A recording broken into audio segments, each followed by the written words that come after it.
And here we go again. This is going to be a BroCast solo, and it's going to be very philosophical because the topic today is truth, beauty, and God. And you will really wonder what this might all entail. And maybe you already heard in our broadcasts that to certain topics I have a number of details to give and some analysis to share. And I just thought during the last long run, I thought that it would be maybe good to have a coherent red yarn that I present so that you can maybe follow, maybe add, maybe amend your own opinion or my opinion and form your own, and then maybe we can interact on that basis. And so in order to give a brief overview, I'm first going to talk about my reason why I love sports and running, then about my questions about the nature of reality, where I come from as a little kid, my thoughts to the big questions, then what I learned during my life as an adult and during my studies, where I had convergence points, what I find are the big currents of thought in our modern society, how the development of or approximation of truth might be formalized, and how you can identify that you haven't reached it. In this context, we will also talk about video games, because that was simply one of the playgrounds that I used as a kid to conceptualize and visualize certain ideas that I had. And we will find parallels of video games um, to quantum theory and certain observations in the real world. We will also talk about quantum consciousness, um, and there will be another convergence point as well. And then we'll approximate the whole idea and the developed conclusion, intermediate generalizations, with approach that comes from the oldest documents that we find that structurally summarize information that people 4,000 years ago desperately tried, or 5,000 years ago desperately tried to preserve. And it will conclude in what I found during these studies about the teaching of Jesus. I will talk also about the Old Testament and all this in a coherent way, even though it sounds maybe now a bit puzzling. So the first point,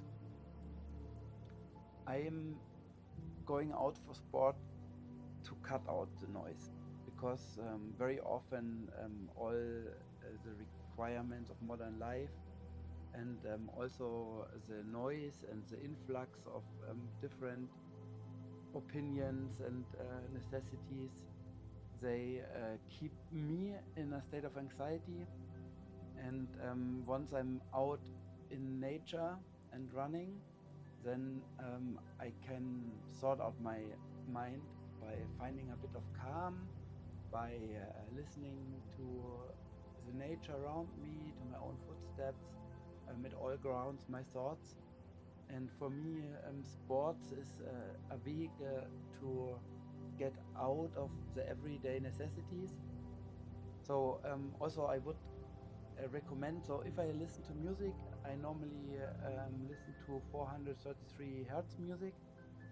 If you want to know why, then I recommend a very simple experiment. Take a sheet of paper, take a Bluetooth box, connect it to your phone, install a frequency modulator, and then play 433 hertz and observe the pattern that forms in the sand particles. Do the same with 440 hertz. That's now a standardized frequency for televised sound, broadcast sound. And then you will see with 433 hertz you get a harmonic fractal pattern that looks beautiful. and with 440 hertz you get a unshaped blob, and that's because 433 is a harmonic resonance frequency. And as it works for the sand, it also works for water. Our body is made 90% from water. It also has, in my view, in my opinion, it's just an opinion, has a direct effect on your psychological well-being, and your own feeling of anxiety or calm. And so I went to one of the common streaming services, not saying which, and selected a 433 hertz wavelength. Don't expect miracles, but it's just one of these detractors that keep you from following your own train of thought. And yes, so that's what I'm doing. And the motivation for sport, or the definition for sport, for me, it's not pain, it's not shifting the limits, it's not proving to be better than others and all this and that. For me, sport is a way to discover our planet, and well, to follow my ideas, and to find peace and calm and harmony. And this comes naturally, so you don't even have to pursue it. I think it's just a normal consequence of being alone with your thoughts. So this is the moment where I'm trying to tackle the big questions. And the big questions to me are: why are we here? What is the purpose? Which things, which conditions can I change? For which am I only observer? Are there certain topics where I become an actor when I'm finding that I'm only an observer? And which are the underlying principles that govern the reality that we interact with, and which are the values that I want to adhere to in order to navigate these rules. And like it started for me, it started in the earliest childhood with the question is, what is infinity, and why is Earth so unique? Is there other life anywhere in the universe? If so, why are we so isolated? Why is it so far away? And for the first question, my idea was that I simply imagined like the biggest thing that I could come up with, or at this point, when I was thinking about it as a kid, like I had these luminescent fluorescent stars that I had stick to the ceiling above my bed. So I was attempted to think about the universe, as far as I know it, as the biggest thing that my consciousness can still grasp. And then I transposed this big, huge thing, the biggest that I can imagine, to a grain of sand, and imagine the grain of sand lying in the huge desert where there's like uncounted number of other grains of sand. And this is how I try to picture infinity. So our biggest universe that we could imagine would be just one grain of sand in a huge desert with an infinite amount of grains of sand. And funnily enough, later on, when I was reading about multiverse theories, this book I'm not going to recommend many authors, but Brian Greene is a physicist that gives popular scientific overviews about the state of research, and he gave an overview of a multiverse theory, one of which was bubble universe, and there like you would have like many parallel bubbles of universes, and they coexist, and in a way this is not so far away from the thought that I came up with. Okay, so this was the beginning, and from everything around myself in my adult life, like I had like the impression there's like two big currents talking about the mechanisms in our world and the rules of our society that I was confronted with, and they both work the same way.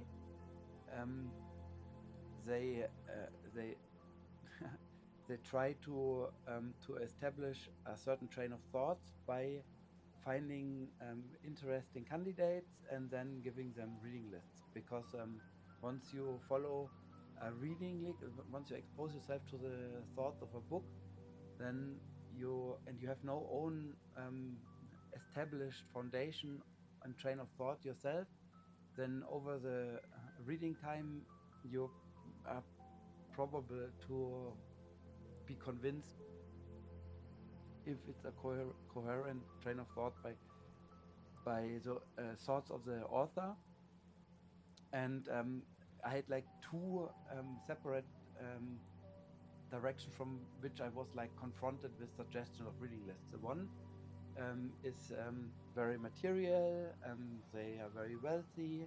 They they chase wisdom. They are very well educated, and my impression was that they took the Old Testament Genesis story that man was made in the in in as a mirror of God, and eating the fruit of the tree of wisdom, that they are in the pursuit of becoming of reaching a godlike state themselves.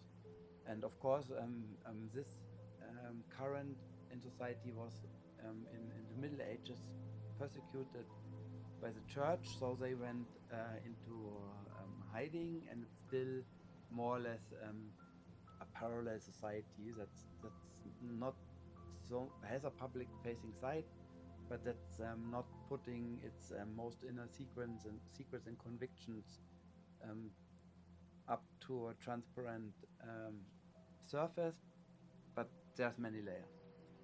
And the other side is more spiritual and truth seeking, and tries to heal their own consciousness and the consciousness of others, and wants to detach from material thoughts. And in theory, this should be aligning with the church, but it doesn't, because the church used at the core the same convictions, but used it for developing their own power and acquiring their own wealth, which is self-contradictory. So this current also more or less acts in privately organized structures, and in a way according to the same mechanism, distributing reading lists. So my conclusion after this initial, so I thought it was a good idea to at least have a superficial interaction, but very soon decided that I want to detach from all outside influences, because I think that true freedom is that without having having as little preconditioning as possible, form your own opinions based on your own observations, and once you have that, then you can punctually look for books that may help you to answer questions that you develop during your own observations.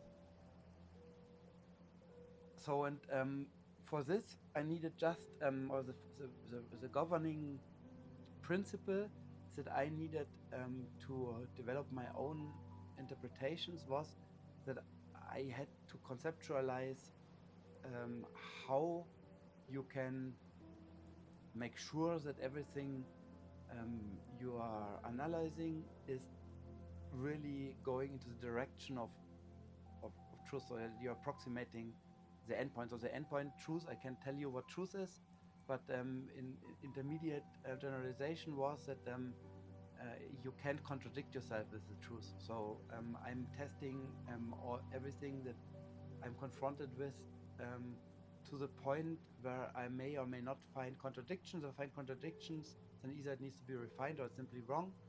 So, but my help for you or advice is that at least this tool seems to be working. If it's true, you can contradict yourself with a certain information. But I went on. So starting from everything. So now in our society, the opinion, the wholly personal opinion, seems to be very important. But I came to the conclusion that opinion is nothing than Imagine like a boiling lake of bubbling currents that are going in all directions, and they form all kind of structures like bubbles and like small loops and holes and all this and that. And the opinion as such has everyone has the right to have one, but it has no intrinsic value, at least not in the pursuit of truth, because you have to take the opinion. You can take it as a starting point, of course, and it can be inspiration, and that's why maybe it's good that everyone can develop their own opinion without any kind of limitations. But then you have to pick this opinion that you find interesting, and you have to correlate it to observable facts and to real world circumstances. And when you do that honestly, then you come to analysis. And this analysis means that you at least try to verify the value of your opinion by correlating it with facts. And if that works well, and you can maybe even make predictions about certain situations and experiments that you can carry out independently, and you can predict the outcome successfully, then you may have a theory in hand. And if this theory applies universally, then you can call it a principle. And if this principle proves to be true in the whole universe or multiple universes, then you will have in your hand a law. And if this law, yeah, and then the next step, I think we never have really reached it. This next step to come from a law and generalize even further. So the next test would maybe end up with truth. And truth, in my view, is almost already a spiritual concept that we as material beings on a material world maybe have no direct access to. The problem with opinions and how we treat them now is that people elevate their opinions to law in the quite literal way. So our human laws are often based on opinions, and that leads to a situation where you counteract people who are seeking in other directions, and even fight against that, and then call them istophobe and whatever. And this, of course, is a very unfortunate situation. So you can't make your opinion to a law and then pretend when somebody says something else that you feel personally offended and discriminated against. That's simply never the intention. It's simply the reality that certain people act in order to gain power, and for that you need to convince people of your opinion that helps you, serves you, and then in the democracy you can, of course, with majorities, create laws, even though they are completely made up and not based in truth, harmony, and justice. So you could, in theory, be of the opinion that gravity doesn't exist.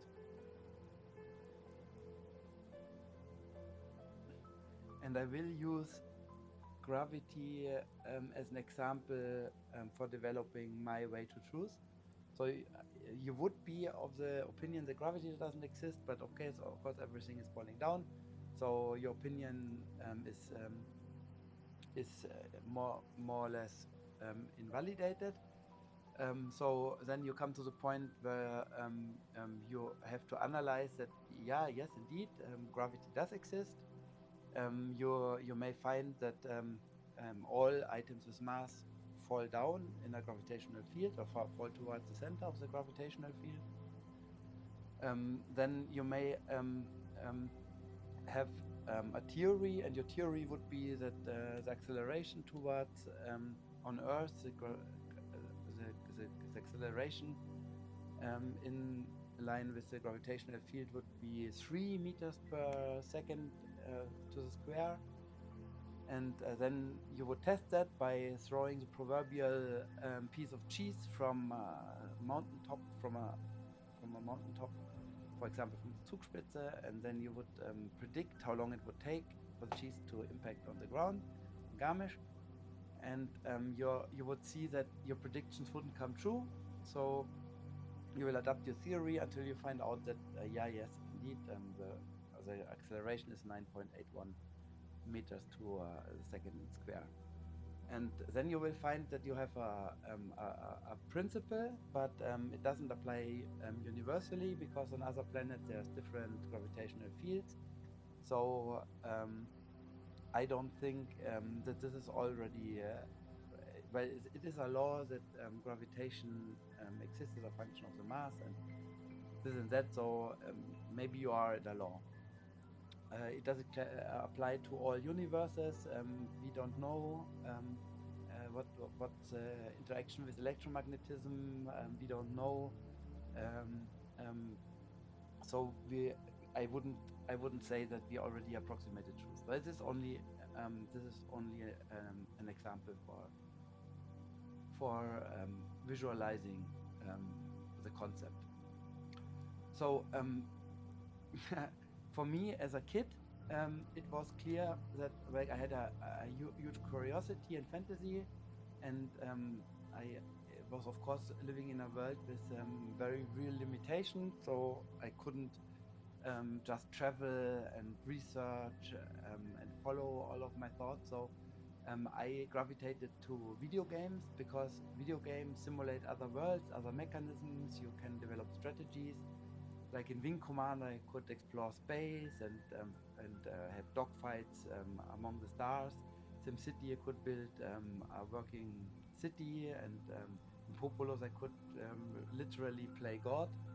And but in all these games, the um, the the the, simulated characters, they wouldn't have self-consciousness. Like the first game that was touching this gray area, or touching a gray area, were the Sims, where you would indeed play um, with playing figures that have characters that would have a simulated self-consciousness, but they would never really think that the world they lived in would be really existing. And in video games, you would always only render what is directly in the view of the playing figure, and that's in order to save processing power. So in the back of the, if you would be in first person, of course I also play shooters. So like when you play Doom, then you're a Doom guy, but in first person you would face in a certain direction. This direction, the whole level would be rendered, and everything else, like in lesser detail to the periphery of your view, and in no detail at all in the back. And that's in order to save processing power. Yeah, and then was really interesting when I was studying chemistry. I reached a point where we were dealing with quantum theory, and there's a very well-known experiment, the double slit experiment. I will briefly summarize, because it's interesting and it will converge with the observations that we made before in regard to video games. So when you take any particle of mass, so imagine you would be throwing snowballs at a wall, then maybe when you're not very good, then the snowballs would be distributed over a huge area of the wall, because like you're not aiming very well. So in order to protect most of the wall, you would maybe put a protective shield where there's only an area in between that you can throw through. That's like more or less the slit in our example. Then you throw your snowballs, and you will find that they still not end up exactly like only in the same position, but they will have a certain pattern around the possible exposed areas of the wall, and that's called a clump pattern. So the other well-known pattern, that's just mass will never exactly follow the same trajectory, but it will stay in a certain area. It's just one area where the snow will like a band where the snow will stick to the wall. There is another kind of pattern that you can also easily observe. It's called an interference pattern, and it's based on waves. So when two waves interact, they build an interference pattern. Do that at the nearest water body in your area. Throw a stone into the water, and you will see a wave pattern.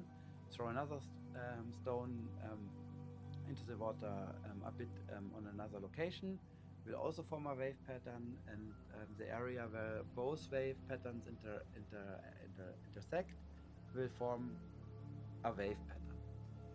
So these are the two patterns that we are talking about: clump pattern, interference pattern. And now the double slit experiment also starts first with one slit.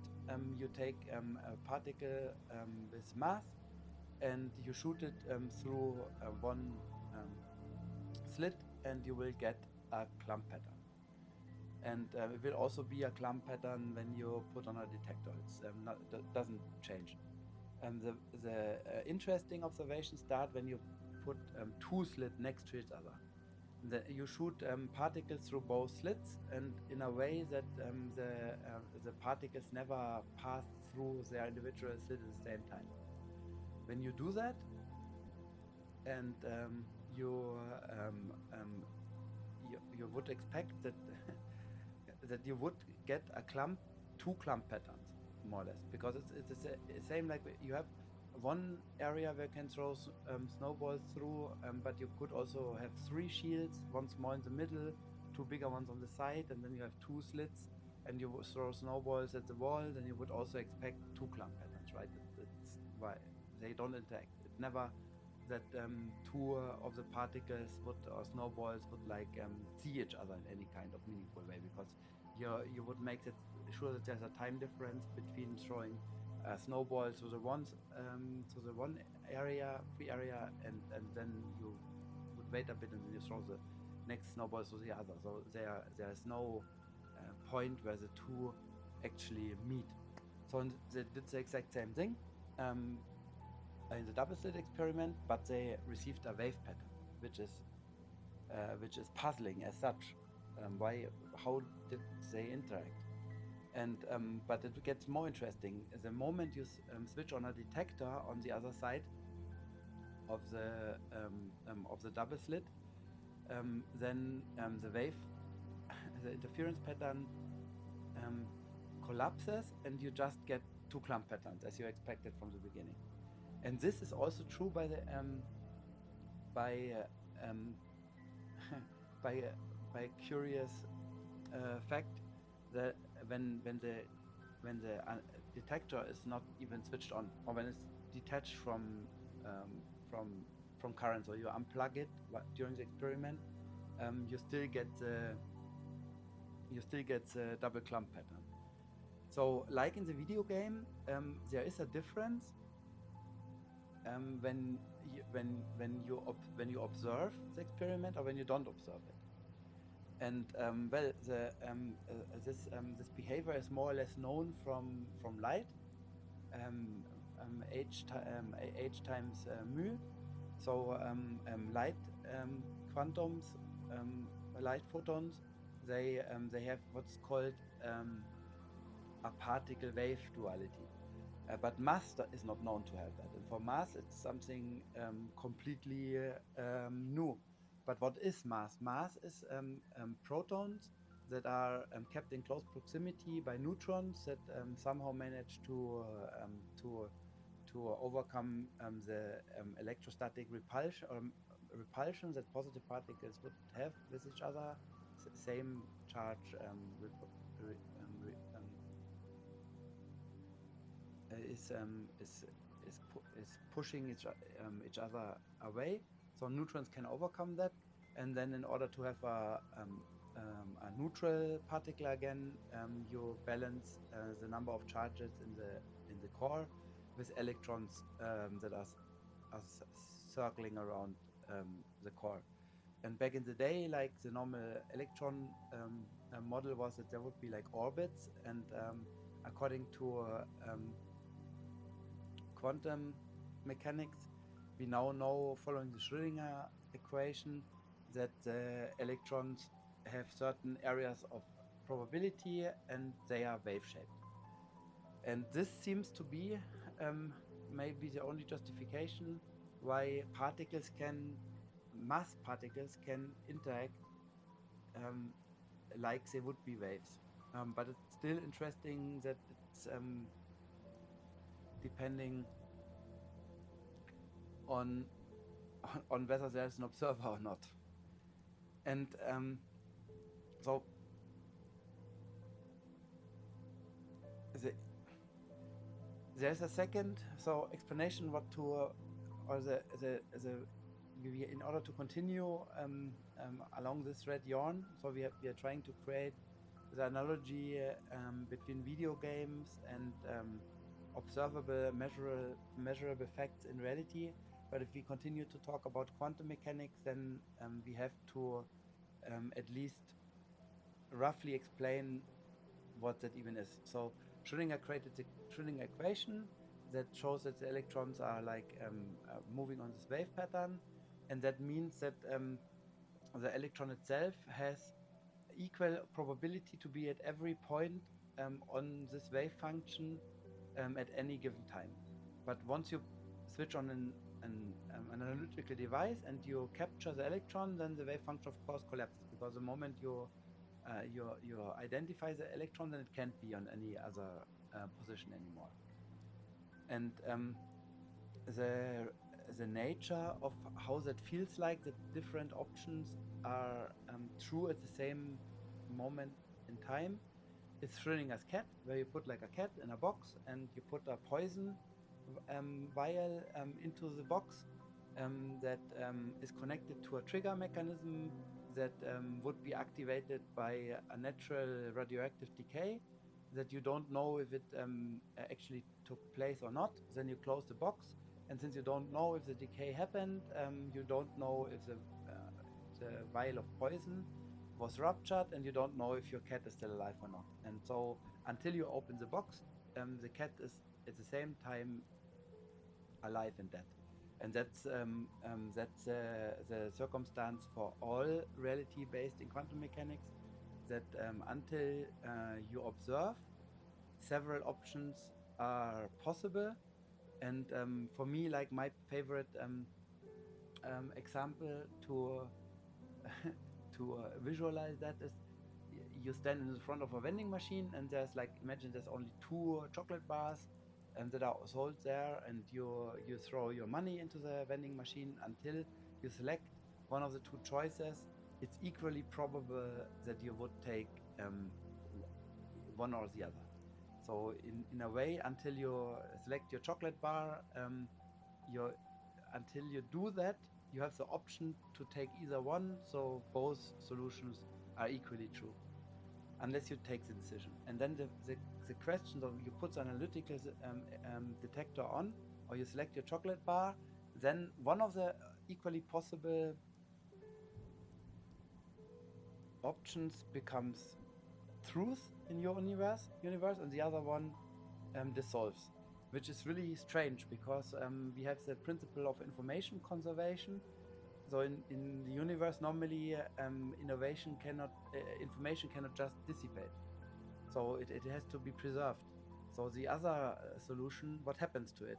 And in the Copenhagen interpretation was defined that we have the convention to settle on that there's only one universe. But this in reality is like the most unlogical conclusion.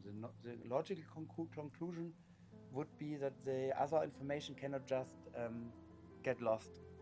And there is a real world example for how information is preserved in this situation. When you look at the spin of an electron, can only be up and down. So you have the chocolate bar situation, it's 50-50. and you can entangle two electrons in a way that the other electron can be anywhere in the universe as far distant as you please. When they are entangled and you measure one electron spin, then you know the direction of this electron spin, and then the other electron that's entangled will take the opposite solution. So I think that it's probable that our universe is like a kaleidoscope. So you take one option, your brain analyzes the situation, you take your decision among many that were equally probable at the same time, and then all the other options are distributed like a kaleidoscope to different worlds. So that's in my view the more probable outcome, which is a quite drastic outcome, because then you have a main universe and many many different that are just taking the other um, that are just taking the other options, and then but this is reinforced by the observation that now we know that our synapses in our brain, they have really tubular structures that are on a size scale that is able to collapse wave functions, and it is really not so unrealistic that we just look at our synapses as being analytical devices that observe options in the quantum field and then take certain decisions.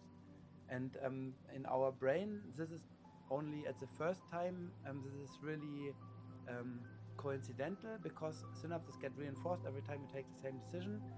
So maybe as a kid or baby, you're still a template, and you still have all options at your disposal. But the more you take decisions, the more you form a personality, the more you form a character, and also the less probable it gets that you take completely unpredictable decisions, which also automatically would reduce the number of possible universes, because then every parallel persona of yourself, they would do the same process, they would develop in a certain direction, and then they will develop some kind of a pattern that will reduce chaos.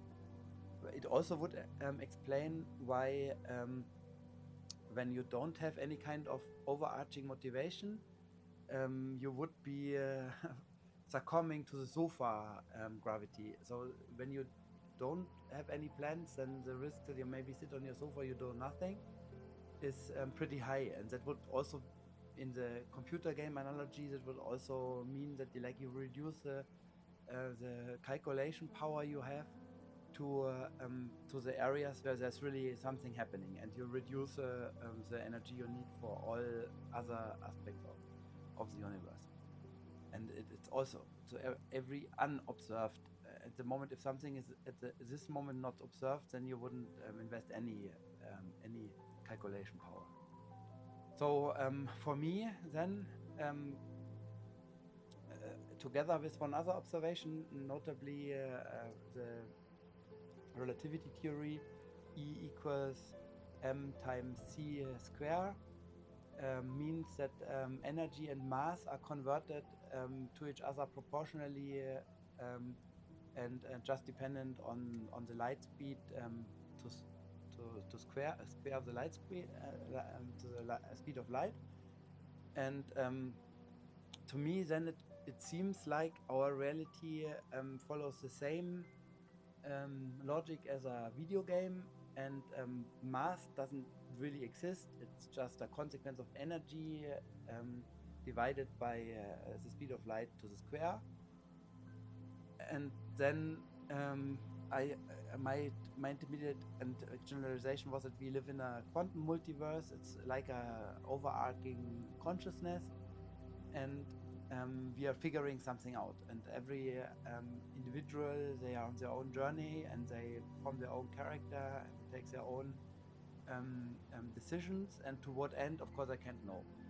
But also there's a conversion, conversion point, convergence point, because the programmers of Google's quantum computer Willow, they at a certain point in I think 2024, 2025, they switched off their computer because like quantum computing always had like this problem that um, it was very fast, but it was very error prone. But they found the error compensation mechanism that allowed them to suddenly solve very complex equations. And the most complex equations that we use nowadays, technologically, are encryption algorithms.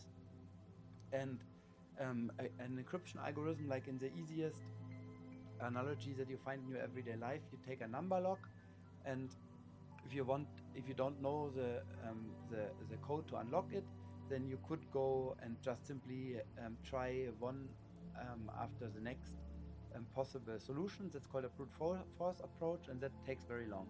And Willow now was in the position that it could like solve very complex um, encryption algorithms in a very short time. And the researchers explained in a paper that this is due to the fact that they can draw from the calculation power of the multiverse, and that they solve every, they simply take the quantum field, and they, they, they try every possible solution at the same time. So in parallel, they don't try one solution after the other, but they test all solutions at the same time by using quantum theory, where, as we know, every solution is equally probable until you put on a detector. And this doesn't sound like we are in a physical universe that that is originally based in fundamental nature constants, but this also indicates to me that we are more or less participating in a common consciousness field, and we are solving, maybe we ourselves are solving some kind of problem that we are not aware of anymore, or have never been. And of course, this is a point, like I myself withdrew from religion when I was a kid, because the concept of destiny and some overarching power that's guiding our way, that was scary to me. And that's why I went the scientific way, and this is where we are at this point of, of, of this summary. But it was maybe only a protection mechanism, and at a certain point, well, there's another convergence point coming up that follows directly from this. But the starting point was something else. The starting point was that during my travels, also to Egypt, when you look, for example, at the pyramids of Gizeh, but also Kom Ombo, Edfu, Temple of Karnak, or Ambu Simbel, then you become immediately aware, when you detach from the stories you were told about the origin of these sites. You detach from that, and you just feel the place, and you observe, and you try to simply take in the amount of effort that went into building these structures. Then you wonder if it's really probable that people were just conveying mythology, bedtime stories that more or less mean nothing, or if they wanted to, that was my impression, that they wanted to desperately tell something to the generations following them. And already the first Sumerians, with their clay tablets, they had this strong need to preserve information, and to give a certain set of, of discoveries or intermediate generalizations to the next generations. And this feeling led to the decision that I wanted to finally start reading. And what I wanted to read is, I wanted to find the oldest texts, and that were known to mankind, and I want to read them myself. And so, as a Christian, or growing up in a Christian society, then the first choice would fall, of course, to the Bible. But what is the Bible? The Bible has been reshaped and redrafted through many translations. The church has put out certain books that are now apocryphal books, and those made me the most curious, especially since Some of them were part of the scrolls in Qumran. So Qumran scrolls is like the latest discovery of old text, ancient texts that our modern society found, and there were like many copies of certain books of the Bible, and they included the book of Enoch and they included the book of John that are apocryphal books according to the doctrine of the modern Christian Church. At least the branches that I grew up with confronted with, and so I of course I was researching for how to get the apocryphal books. At the same time, I found that there is a very old version of the Old Testament, the Ethiopian Bible, that was just translated from Hebrew to Greek once, and then once from Greek to English, and um, this was my starting point to learn about what the old civilizations wanted to tell us about their convictions. If you look at religion as a life philosophy, about how the universe or the world actually function. Yeah, and then so it was in the Old Testament was for me. There will be a different podcast about my interpretation or my analysis of the Old Testament as I read it. I took detailed notes, but the God of Abraham and Moses defines himself as a jealous God, the I am I, and he's very material. He wants a lot of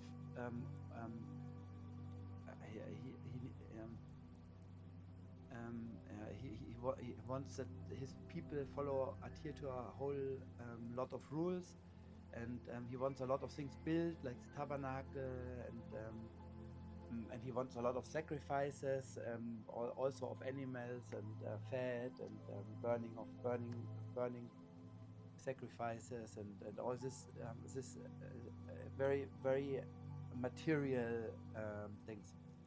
And I was always a bit puzzled, because it looks to me like in the Old Testament there's another God described than Jesus Christ in the New Testament, that insists on not judging people as a group, forgiving people, acting in love, detaching from material values, not killing. So the Ten Commandments: not killing, not lying, not stealing. This doesn't seem like the God of the Old Testament, and doesn't seem like the God of the Old Testament is the father of Jesus. It's a completely different philosophy. The God of the Old Testament also kills innocent. He kills whole cities, people full of people, just so that the people of Israel can get material possessions, or like land ownership, or the cities themselves. It doesn't seem coherent with the teaching of the New Testament. So I was getting more curious to read what the Apocrypha was saying, and I wanted to try what the teaching of Jesus really was. And there is one book that I absolutely recommend everyone. It's the Pistis Sophia. It's not super easy to find. It's one of the books that was thought to be completely burned when the library in Alexandria was on fire. But we have, luckily, we have stitched together translation of the Pistis Sophia now as well. And the story told therein is roughly as follows. So there is some common consciousness, the pleroma, where everything exists in duos, so in extreme points to a certain property, like truth and lies, like love and hate, like hot and cold, like male and female, and it all exists in dualities, so that there's a balance. And the feeling in the pleroma is that you have all truth, you have all love, you have all wisdom, and everything is implicitly available to you, and but you don't have any material nature and possession. And the story goes that Sophia, at a certain point, was wondering what would happen if one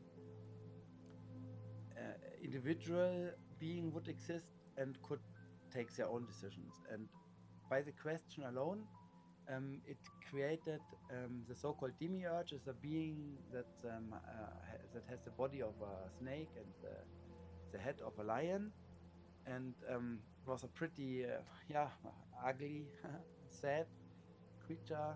And Sophia was not proud of that. She saw that she made a mistake, and she expelled this being, and she expelled it to a place that was very very low and very far away from this domain of light that is the pleroma.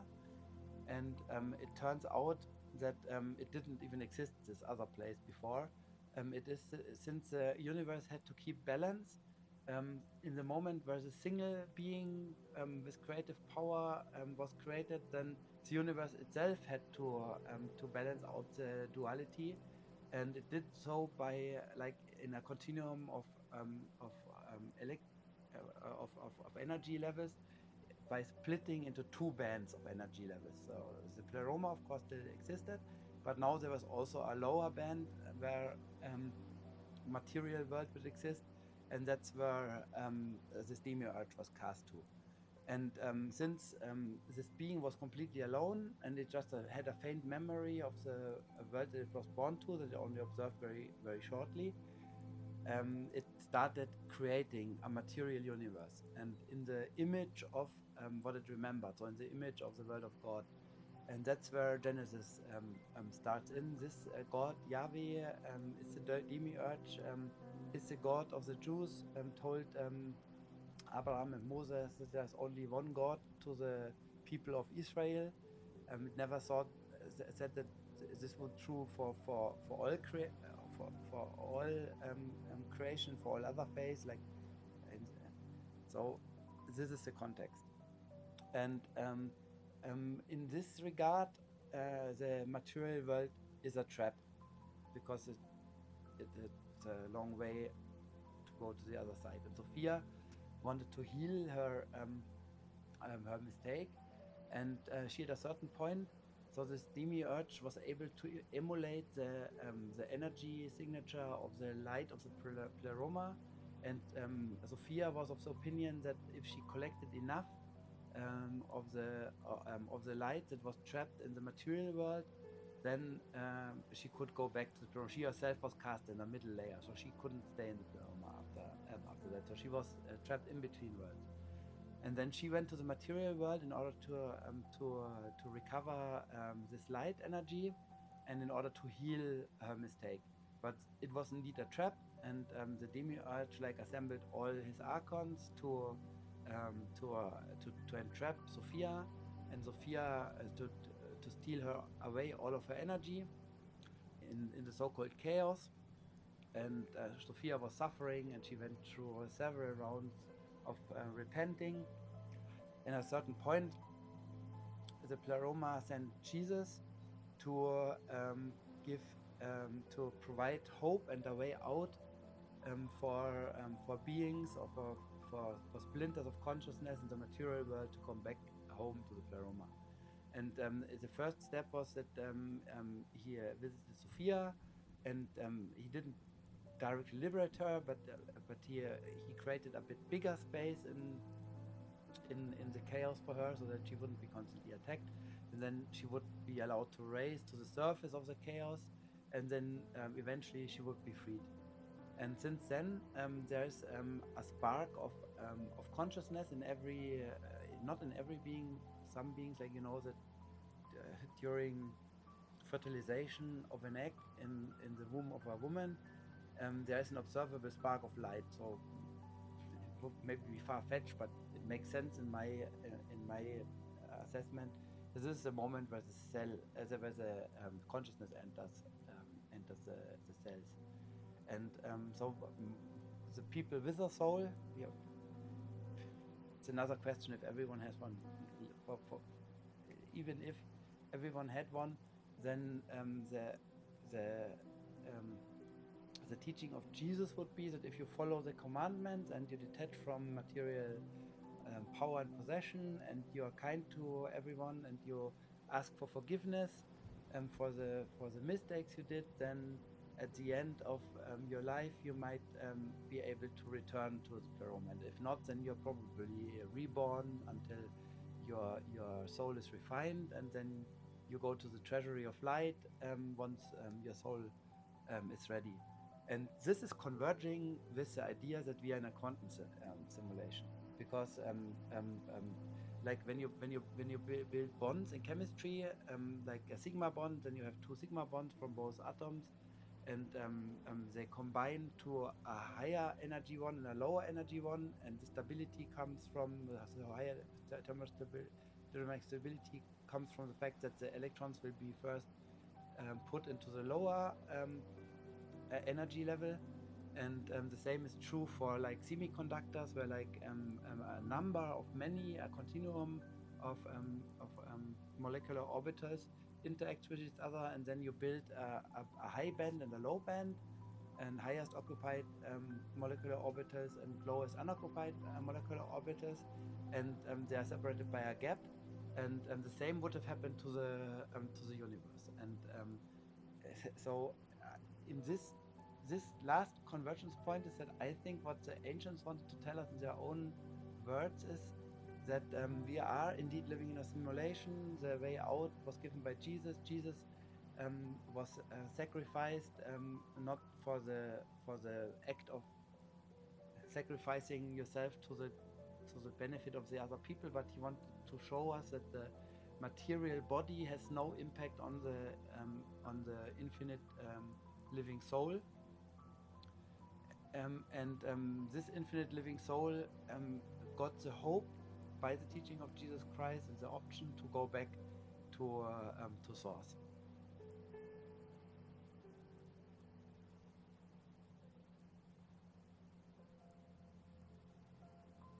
And this means that our way to harmony, happiness, and truth is to help people on their path, to sometimes listen inside your heart and to try to get yourself in resonance. Sometimes listen to your intuition when you maybe have to help someone, and don't fall in despair by all the people that look for material wealth and sell their soul.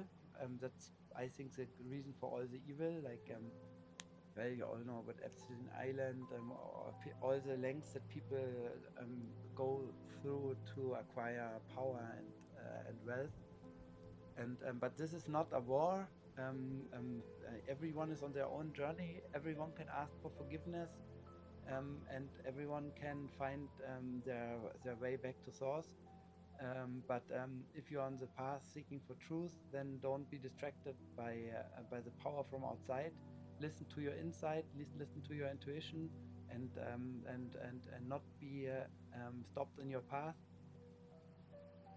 And then what God said is, let the people who have ears, let them hear.